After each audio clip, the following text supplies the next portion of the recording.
नमस्ते, मैं Vijendra sir, Anandbal senior secondary school Shivganj, district Sirohi, Rajasthan.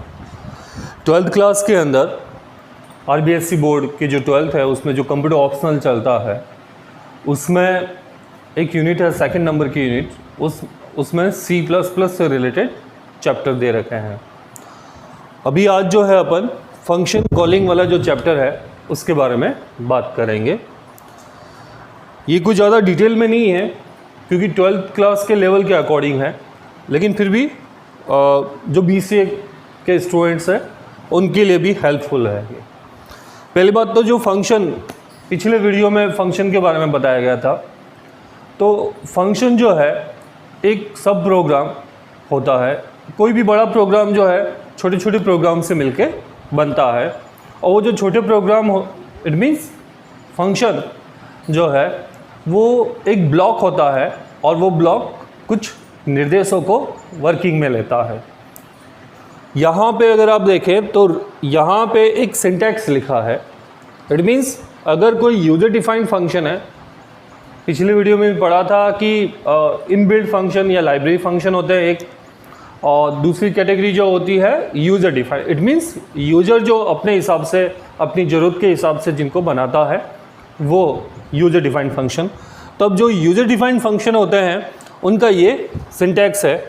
अगर आप देखें तो यहाँ पे रिटर्न टाइप, इट मीन्स कौन सा डाटा टाइप या किस टाइप की जो वैल्यू है वो किस डाटा टाइप वाली वैल्यू फंक्शन रिटर्न करेगा। फिर यहाँ पे लिखा हुआ fun_name, इट मीन्स जो फंक्शन है उसका नाम लिखना पड़ेगा। यहाँ पे दे रखा पैरामीटर्स। अब उसमें अगर कोई पैरामीटर देना चाहते हैं, इट मीन्स सरल शब्दों में कहे तो उसमें कोई वेरिएबल डिक्लेयर करना चाहते हैं या वेरिएबल को डिक्लेयर करते ही उसमें कोई वैल्यू अगर उसको देना चाहते हैं तो वो अपन यहाँ पे लिख सकते हैं। उसके अलावा ये जो ब्लॉक होता है, कोई भी फंक्शन हो, ये जो ब्लॉक होता है यहाँ पे वो सारे स्टेटमेंट लिखने पड़ेंगे जिन्हें आप वर्किंग में लेना चाहते हैं। और जितने भी स्टेटमेंट्स होंगे उन सबको वर्किंग में लेना है तो जस्ट फंक्शन का जो नाम होगा उसके अकॉर्डिंग ही उसको कॉल करना पड़ेगा। फंक्शन कॉलिंग करने के दो तरीके होते हैं। फर्स्ट कॉल बाय वैल्यू और second call by reference. Function calling करेंगे, इट मीन्स जो यूज़र डिफाइंड, यूज़र के द्वारा बनाए हुए जो फंक्शंस होते हैं उनको कॉलिंग करना है तो दो तरीके से, एक तो वैल्यू पर आधारित और एक रेफरेंस के आधारित। यहाँ पे दो प्रोग्राम बने हुए हैं। ये जो एग्जाम्पल 1 जो दे रखा है वो कॉल बाय वैल्यू से रिलेटेड है, ये इसका एग्जाम्पल्स है। और ये एग्जाम्पल नंबर जो 2 है वो कॉल बाय रेफरेंस का है। तो आप इस पर थोड़ा फ्री माइंड से देखना, हेडेक मत लीजिएगा आप। जैसे कॉल बाय वैल्यू और कॉल बाय रेफरेंस, ये एग्जाम्पल्स कॉल बाय वैल्यू का है। यहाँ पे आप देखें तो कल जैसे लास्ट टाइम अपन ने पढ़ा था, ये हैज़ इंक्लूड iostream.h, ये हेडर फाइल C++ का प्रोग्राम है तो ये तो अपन को लिखना ही है। C भाषा का प्रोग्राम है, C लैंग्वेज का प्रोग्राम है, तो इस हेडर फाइल की जगह पे अपन को stdio.h हेडर फाइल का यूज़ करना पड़ेगा। नेक्स्ट हैज़ इंक्लूड conio.h, इस हेडर फाइल का यूज़ किया गया है। Next main function. अब मेन फंक्शन की बाउंड्री यहाँ से यहाँ तक है, ठीक है, यहाँ से यहाँ तक ये पूरा block, curly bracket open curly bracket close.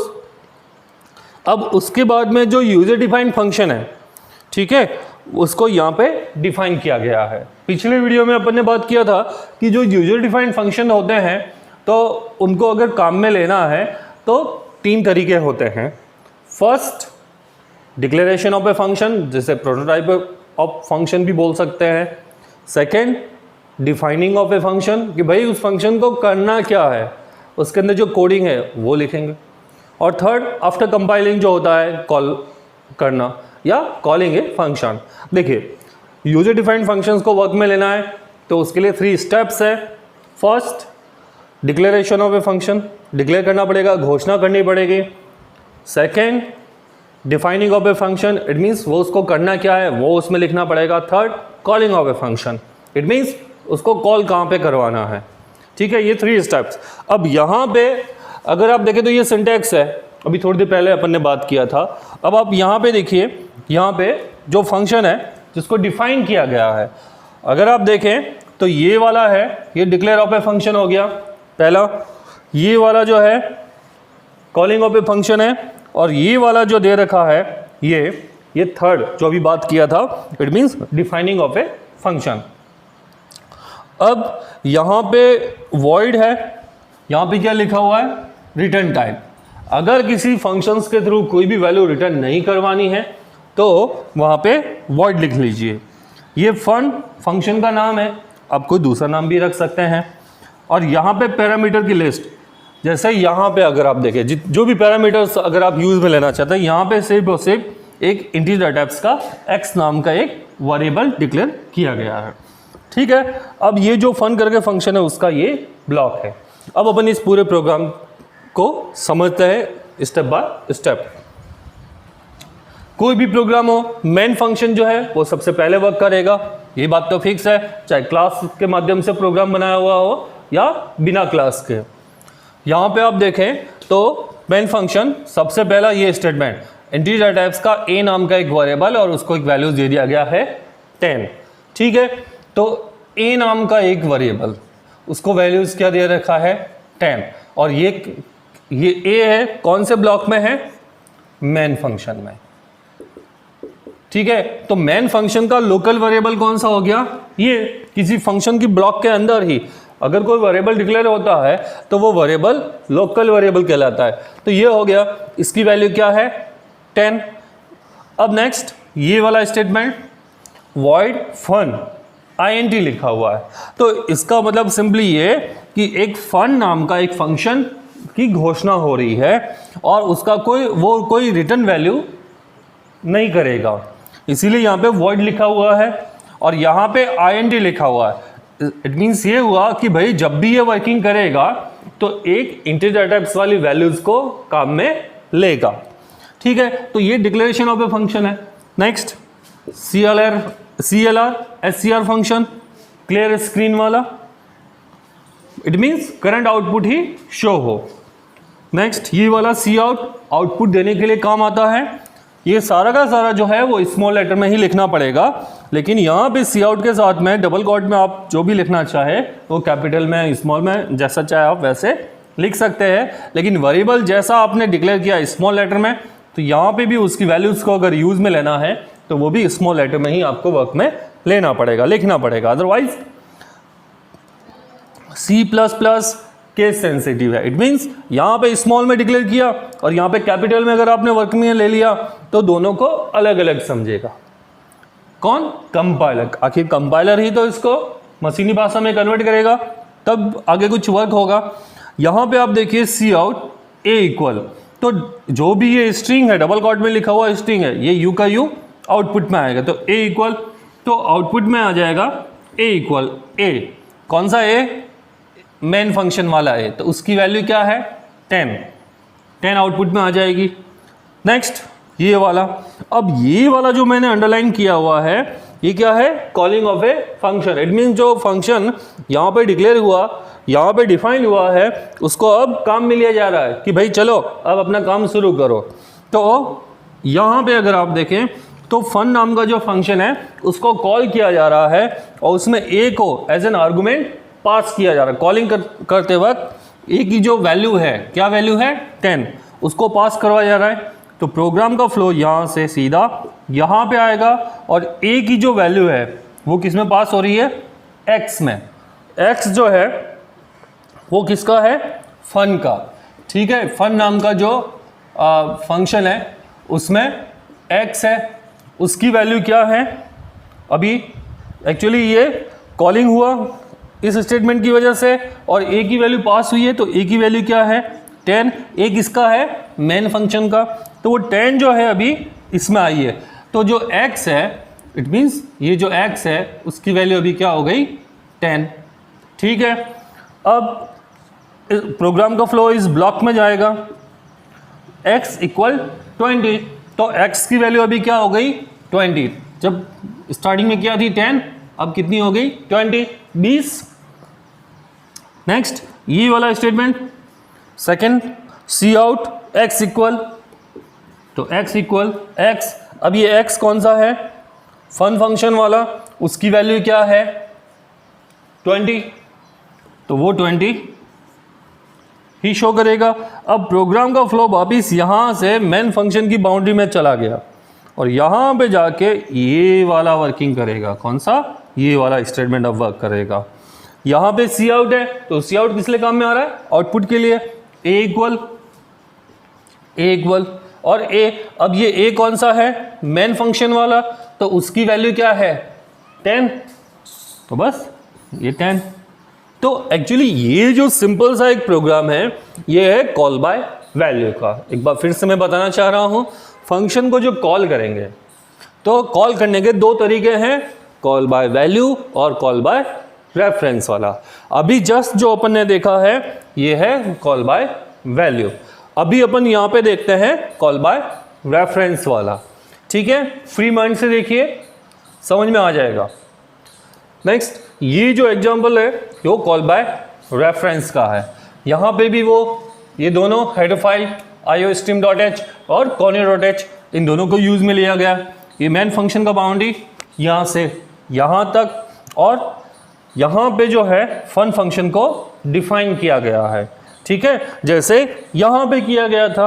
अब इस लाइन को देखें और इसको देखें तो एक ही डिफरेंट है, वो यहाँ पे ये जो ऑपरेटर है उसका, ये रेफरेंस के लिए यूज में आता है या एड्रेस एट ऑपरेटर भी इसको कहते हैं। अब आप देखिएगा इसमें जैसे मेन फंक्शन है, अब इंटीजर टाइप्स का a इक्वल 10, तो जो मेन फंक्शन है उस मेन फंक्शन के अंदर a नाम का एक वेरिएबल है, उसकी वैल्यू क्या है 10। ठीक है, अब एक चीज और इसमें ध्यान रखनी पड़ेगी कि अगर कोई वेरिएबल डिक्लेयर होता है मेमोरी में, पर्टिकुलरली कहीं पे भी, चाहे टेम्परेरी ही सही, तो उसका अपना एक एड्रेस होता है, लोकेशन होती है। जैसे हम सभी का घर का पता पोस्टल एड्रेस होता है, बिल्कुल वैसे ही तो यहाँ पे जो a है उसको 10 वैल्यू दे दिया गया है और a को डिक्लेयर किया गया है इंटीजर टाइप्स का। अब ये a किसका है, मेन फंक्शन का, तो उसकी वैल्यू क्या है 10। ठीक है, अब नेक्स्ट वॉइड फन और int और एंड ऑपरेटर जो है उसका यूज किया गया है। तो एक्चुअली ये एड्रेस एट ऑपरेटर, तो इसका यूज किया, इट मीन्स ये हुआ, इस लाइन को अगर देखें तो ये दो चीजें समझ में आती है। पहला, फंक्शन डिक्लेरेशन हो रहा है, सेकंड ये इसमें पैरामीटर के रूप में इन फ्यूचर ये फन नाम का जो फंक्शन है इन फ्यूचर जिस वेरिएबल को यूज में लेगा वो एक्चुअली किसी का मेमोरी रेफरेंस जो है वो ये काम में लेगा। ठीक है, ये पहले से बता दिया गया है। नेक्स्ट, CLR SCR फंक्शन हो गया, clear screen. Next, C out a equal, तो अब a इक्वल, अब ये a जो है वो किसका है, मेन फंक्शन का, उसकी वैल्यू क्या है 10, वो आउटपुट में आ गया। नेक्स्ट, ये वाला फन करके जो फंक्शन है उसको कॉलिंग किया जा रहा है और a को एज ए आर्गुमेंट पास करवाया जाएगा। तो प्रोग्राम का फ्लो सीधा वहाँ पे जाएगा जहाँ पे इसको डिफाइन किया गया है। कहाँ पे, इस जगह पे डिफाइन किया गया, यहाँ पे डिक्लेयर किया गया, ये स्टेटमेंट कॉलिंग वाला है और यहाँ पे डिफाइन किया गया है। तो a की जो वैल्यू है वो एक्चुअली इसमें आनी चाहिए जैसे कि कॉल बाय वैल्यू में, लेकिन यहाँ पे एड्रेस एट लिखा हुआ, इट मीन्स ये जो ऑपरेटर है, तो इस वजह से क्या होगा, a का जो एड्रेस होगा, ठीक है, ये a नाम का जो वेरिएबल है उसका वैल्यू जो है वो है 10 और सपोज करिए उसका ये एड्रेस है, मान लो ये उसका एड्रेस है, तो यहाँ पे वैल्यू नहीं आएगी और वो जो एड्रेस है जो भी है एड्रेस, मान लीजिए फॉर एग्जांपल 2FX011, मान लीजिए ये उसका एड्रेस है फॉर एग्जांपल। ठीक है, तो ये एड्रेस जो है किसका, a का, तो a का रेफरेंस ये काम में लेगा कौन, x। ठीक है, नेक्स्ट यहाँ पे अब x जो है वो किसको रिप्रेजेंट करेगा, a को रिप्रेजेंट करेगा। अब x की वैल्यू क्या हो गई 20, तो एक्चुअली x की वैल्यू 20 कैसे हुई, ये तो क्या है, इसकी खुद की वैल्यू थोड़ी होगी, ये तो क्या किसको रिप्रेजेंट कर रहा है, ए को, तो ए की जो वैल्यू है वो अब हो जाएगी 20, ठीक है, ए की वैल्यू है वो हो जाएगी 20। रेफरेंस इट मीन्स ये हुआ, सिंपली अगर इजी गोइंग में अगर समझने की कोशिश करें, सपोज करिए आपके फादर ने आपको बैंक का पासबुक दिया आपको और आपको बोला कि जाओ बेटा आप बैंक में जाओ और काफ़ी टाइम से इसको प्रिंट नहीं करवाया गया है, तो आप वहाँ पे जाएंगे बैंक में और मान लीजिए वहाँ पे वो प्रिंट की मशीन जो अलग से यूज़र जो यूज़ में लेता, मान लीजिए वो नहीं है, पर्टिकुलर जो ऑपरेटर है वो आपको प्रिंट निकाल के देते हैं, तो आप वहाँ पे जाएंगे तो वो जो भी है पासबुक आपके पापा के नाम की, अकाउंट होल्डर आपके फादर हैं, तो वो अकाउंट नंबर उस पासबुक में से देखकर प्रिंट निकालेंगे या जो भी वर्किंग करना वो करेंगे, जिसके लिए भी, चाहे आप पैसे जमा करवाने भी जा रहे हैं आपके पापा के अकाउंट में, ठीक है, तो आप क्या हो गए, एज ए रिप्रेजेंटेटिव हो गए। तो एक्चुअली वो पैसा या पासबुक पे प्रिंट किसके हो रही है, आपके फादर के अकाउंट में, ठीक है, और पासबुक प्रिंट हो रही है आपके फादर के नाम की जो पासबुक है उसमें, तो आप तो जस्ट एज ए रिप्रेजेंटेटिव हो गए। तो वो जो भी वैल्यूज आ रही है या वैल्यू जा रही है, तो वो आप किसको रिप्रेजेंट कर रहे हैं, उस पर इफेक्ट पड़ेगा। तो बिल्कुल यही है, एक्स जो है वो किसको रिप्रेजेंट कर रहा है, ए को, तो यहाँ पे ए को रिप्रेजेंट कर रहा है एक्स, एक्स की वैल्यू क्या हो गया 20, ओके। अब यहाँ पे सी आउट एक्स इक्वल, तो एक्स तो क्या कर रहा है, ए को रिप्रेजेंट करेगा, ठीक है, तो 20 आउटपुट में आ गया। नेक्स्ट प्रोग्राम का फ्लो वापिस किसमें, मेन फंक्शन के ब्लॉक में, यहाँ पे आ गए। अब यहाँ पे ए इक्वल, ये आउटपुट ए इक्वल ए, तो एक्चुअली ए को है कौन रिप्रेजेंट कर रहा था, एक्स, तो एक्स की वैल्यू कितनी 20। तो अब ये जो मेन फंक्शन का ए है जिसकी शुरुआत में 10 वैल्यूज था, लेकिन उसको रिप्रेजेंट किया एक्स ने एज ए रेफरेंस, उसको ए का रेफरेंस एक्स में गया, क्योंकि इस फंक्शन को कॉलिंग करते वक्त फन फंक्शन के अंदर एज एन आर्गुमेंट इसको पास किया गया ए को, तो ए की वैल्यू 10 थी, लेकिन यहाँ पे x equal 20, it means simple A का वैल्यू भी 20 हो गया। तो अब मेन फंक्शन के अंदर ये वाला जो है ए, इट मीन्स मेन फंक्शन का, तो उसकी भी वैल्यू 20 आ जाएगी।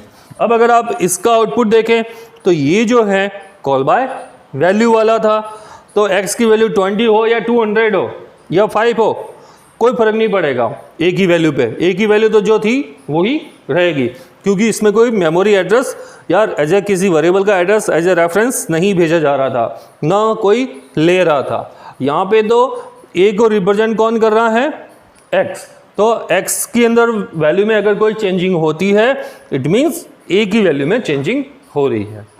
Thank you.